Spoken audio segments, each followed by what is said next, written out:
About a year ago, we discovered an interesting correlation, namely that the mid-19th century simultaneously marked a crossroad within arts and economics.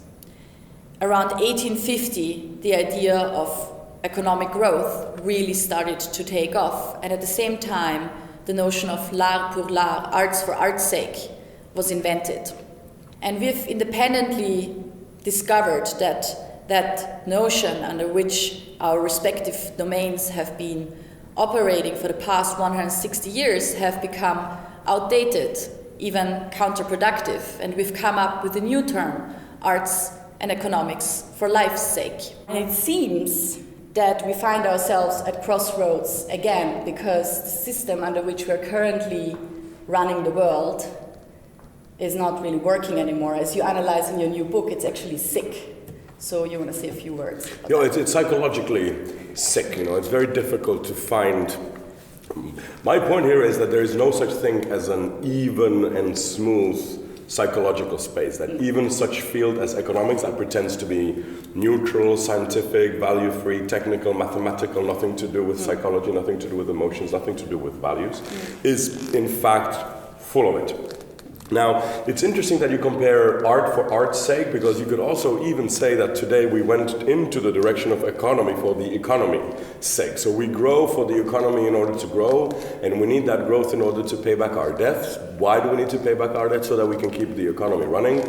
So it's really economy for economy's sake. And of course, there are in every field, in art, in science, in economics, in philosophy, there are the deep parts of that field where, yes, there is dance for dance sake. Professional, extremely sort of high level. And there's also sufficient of that in economics. Economists who write only so that other economists can read, and that's okay. The problem is when the whole field becomes thus. And this is the problem of fetishes. We tend to view, it's a new religion, I would even say. Economics has become the one single global ecumenical religion. Everybody agrees on it.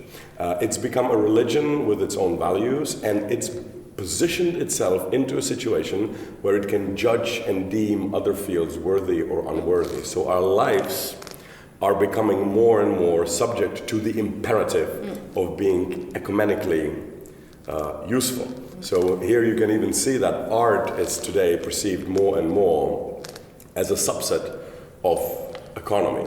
No longer economy as a subset of art, economy the supporting device to enable us human beings to flourish and be ourselves. No, the flourishment of human beings and the very being of ourselves is now only accepted as a subset of growing economy for economy's sake. Yeah, precisely. So that's why, for example, now a very prominently debated question is how can we turn cultural content into business? And that is exactly the wrong way around, I guess. Well, we're serving, as artists, we're also supposed to support the economy. Yeah, this is in a way, this falls exactly under the sort of term perversion. When the things are actually perverse, it doesn't have to be sexually perverse, it's just that things are turned on its head.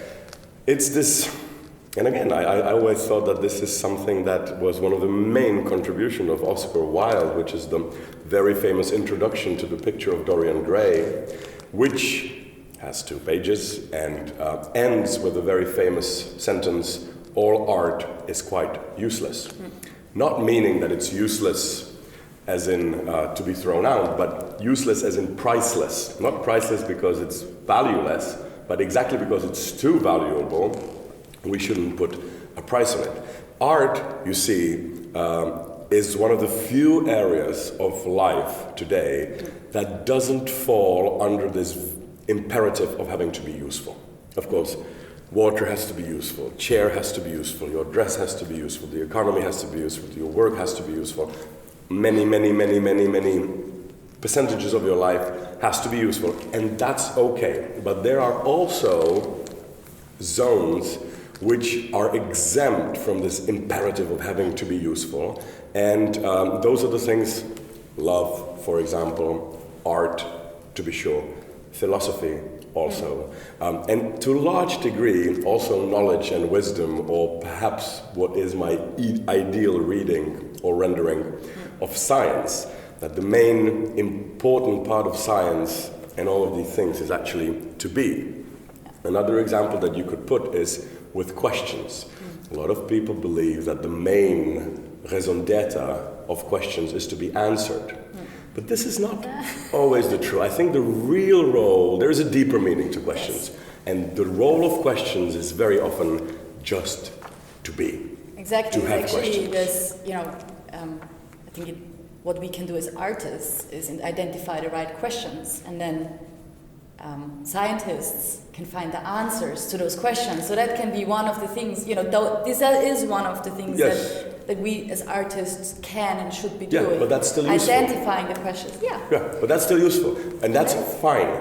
But I think the real role of questions is even not to be useful, just to actually be unuseful, just to slow you down from what you believe. I mean, we had people who didn't have questions. And these people are usually very dangerous. So the role of a question is just to be, to slow you down, to think, to not go 100% with the first ideology that you read. And that, to me, is the role of art. Very often even to slow us down. Very often to go against GDP growth. And that, to me, is the holy role of art. And if somebody finds art inspiring and then works better and increases GDP in his work, fine. But this is not really... it's like having beautiful horses and only looking at them as a piece of meat. I think actually, Merlin has come up with a very nice notion on that. He said that, there's things that have a price. There's, we eat food, we need clothes, etc. And he said that, art is high quality food for the soul. And so is philosophy and, or books, literature, etc. Yeah. So that is food for the soul. And the reason for the soul is not to be useful. Soul is our own very self. This is what other things such as economy should be subservient to. There's a nice example of this for example, in the way that we read the old, to show how much we are becoming religious economically, because we believe that we live in the post-ideological time. Nothing could be further away from the truth. We are, as some of the philosophers say, we are one of the most ideological generations ever. We believe in economics, 100%. If I had to summarize current affairs in one sentence, I would say the following. Self-interest has not only ruled economic thought for a very long time, it is also taking up the room of politics and how we run the world in general. And right now, it's starting to bite us. That behavior of self-interest is starting to bite us. Yeah. This is the very moment where we feel it for the first time that is not going to work anymore. Let me give an example. So right now we have the most armed conflicts and most displaced people in the world since World War II. And we can ask ourselves, one of the reasons why this is the case is that we also have a weapon industry that has been left to the free market. And now we're starting to see the humanitarian consequences of war. And I believe we will see the humanitarian consequences of climate change even more severely. But if you trace it back, it always goes back to that, self-interested behavior. So maybe one way to start would be, since we still have to accept that we're all self-interest partially, that we also have empathy, etc., is that we need enlightened self-interest, so that we start thinking, okay, how can we operate in Europe that the rest of the world is okay too? Absolutely. And if you export weapons, you mustn't be surprised that you one day will have to import refugees from the war zones. This is but absolutely. But another point there is, of course, to be made is that self-interest is not an issue confined to economics. There's a lot of self-interest among artists. There's a lot of self-interest among NGOs. There's a lot of self-interest among sports person, etc., etc.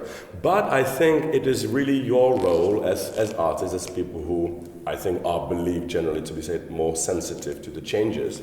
You should be forerunning these changes. Whether it does or doesn't increase our GDP is another issue which shouldn't be completely relevant in the development of mankind. There are certain progresses in mankind which we've had which didn't increase GDP, and they were absolutely crucial for the development of human beings. And the economy is absolutely imaginable with non-egoistic people. Just imagine that every time you make profit, you give it back to the society.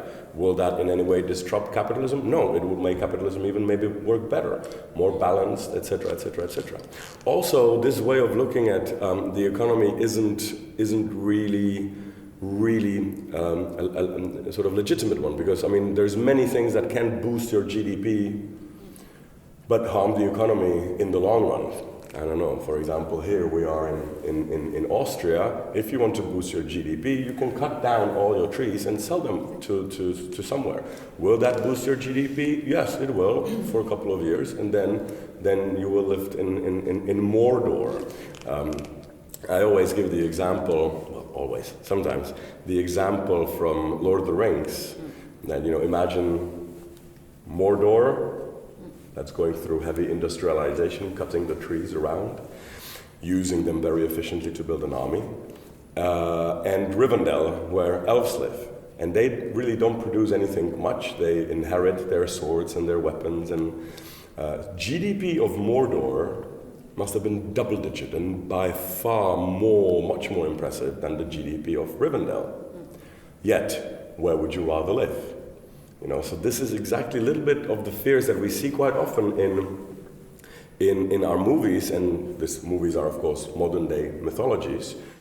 One last reference to beautiful Charlie Chaplin in his movie Modern Times. This picture is put very beautifully, where he is servicing the machine. It almost looks like that Chaplin or other human beings are servicing the machine, being the machine of the machine. The moment Chaplin started having hiccups or needed to scratch himself, in other words, he expressed a human tendency.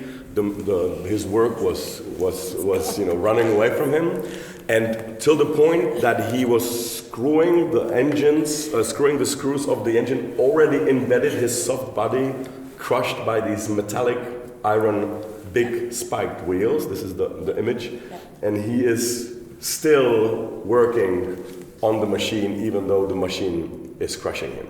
This is something that exactly could happen. Many times it did happen. And that's exactly where we need art to say, stop. Yeah. Don't go this way of productivity. Yes. So enlightened self-interest. Maybe that's a new one we need. Yeah, enlightened self-interest is exactly what... Yeah. Okay, to be quite frank, I started my study with moral philosophy. And just to put a very long story into a few sentences, the basic dilemma that you have in the Bible, in the Old Testament, in the ancient Greece, in mythologies, even till today, in movies and in political speeches, is a basic dilemma between Stoics and hedonists.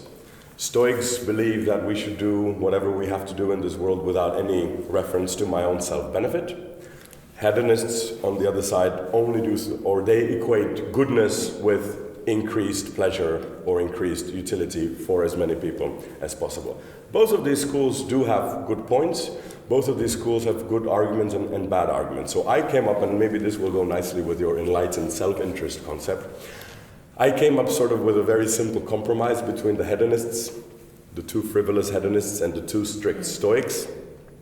And that moral rule is try to make everybody happy, including yourself.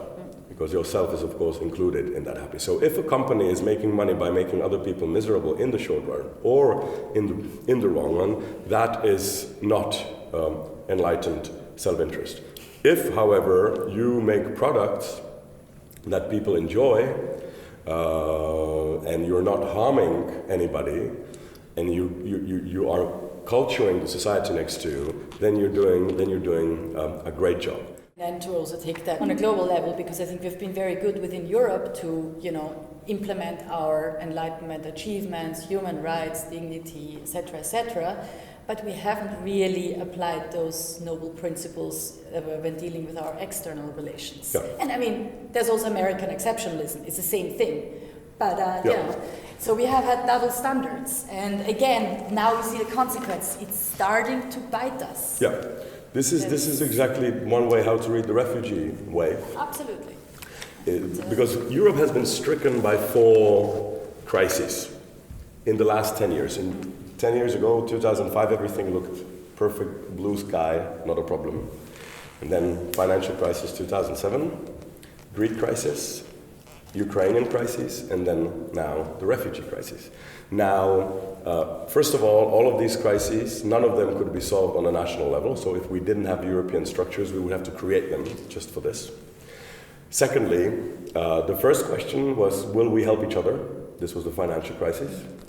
Will governments help their banks? Will banks help each other? Blah, blah, blah, blah, blah. And we said yes.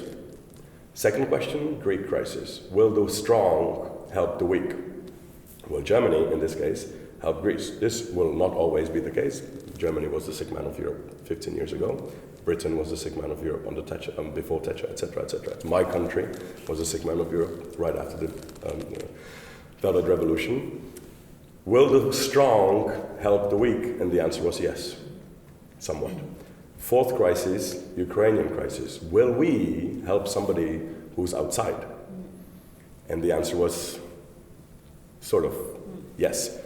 Now mark that in all these 3 cases, our solution was economic.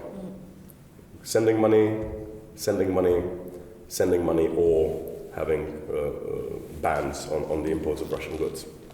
Now the fourth crisis, more interesting, much more in here, is that the foreigner, the stranger, the other, my neighbor, whom I should help, is no longer far out there, but my neighbor is really literally in the midst and in literally being my neighbor.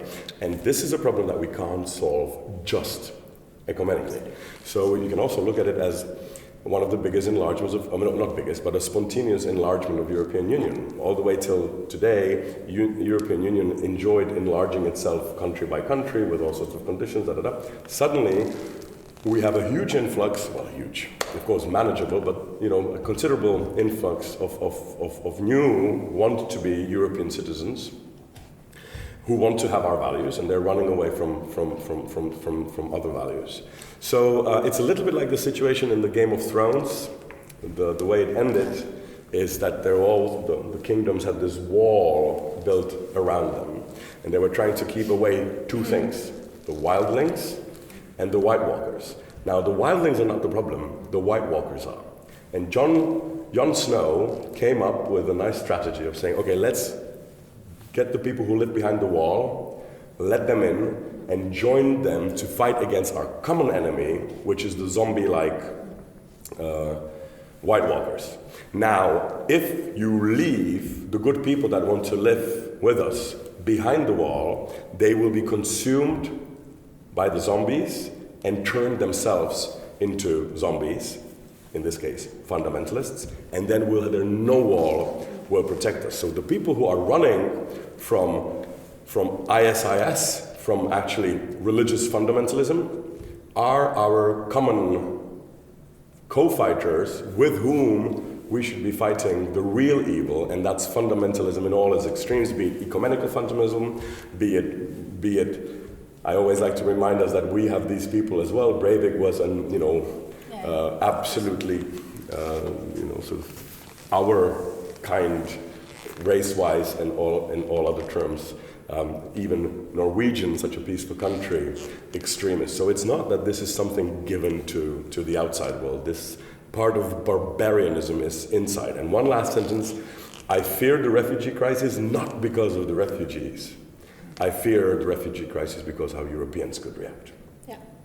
We could be barbarians. Yeah, now really our principles are being put to the test. Are we gonna actually live up to them when things get tough, or can we just do it within our own continent? Yeah.